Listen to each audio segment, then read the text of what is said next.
Happy faces. आप भी बहुत खुशियों से भरे होंगे और अपने दोस्तों, परिवार और रिश्तेदारों से बात करते हुए आज देखे गए एक अद्भुत दृश्य की बात या जिक्र जरूर कर रहे होंगे। जी हाँ, नमस्कार। मैं बात कर रही हूँ चंद्रयान 3 की सफलतम लैंडिंग की, और इसके साथ ही दुनिया में भारत चांद के दक्षिणी ध्रुव पर पहुंचने वाला पहला देश बन गया है। तो इस ऐतिहासिक पल के एक तरह से इस ऐतिहासिक पल को लाइव हम सब ने देखा है, और ये पल क्यों बहुत इम्पोर्टेंट था पूरी दुनिया के लिए, ये समझने के लिए कुछ 4-5 पॉइंट्स में आपको जानकारी दे रही हूँ। और ये जानकारी है द हिंदू के हवाले से। तो द हिंदू ने आज कुछ खास 4-5 पॉइंट्स में कुछ जानकारी दी, जो बताता है कि आखिर आज की जो सफलता है, चंद्रयान 3 की सफलता और भारत की सफलता है, वो क्यों हिस्टोरिक है। आ, इसमें बताया गया historically 40% of moon mission have failed. चंद्रमा पर अब तक गए 40% मून मिशन फेल हो चुके हैं। Among robotic lander mission such as Chandrayaan 3, where a spacecraft perform a controlled landing over the lunar surface, the failure rate has been higher 60%। Chandrayaan 3 जैसे robotic lander mission की सफलता की दर बहुत कम है, और इसके असफल होने की दर 60% तक है।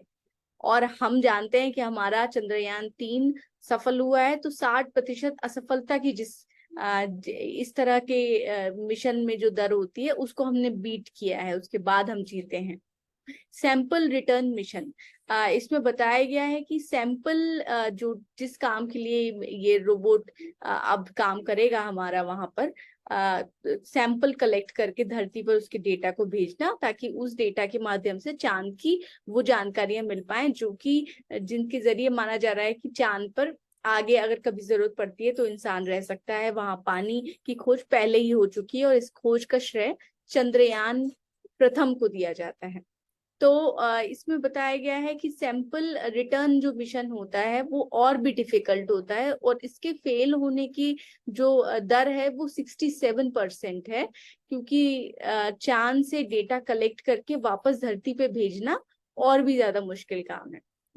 दूसरी तरफ on the other hand, orbiter and flybys have been relatively more successful with failure rate of 36.7% and 24.6% respectively। जो हमारा जो एयरक्राफ्ट है वो है रोबोटिक लैंडर मिशन।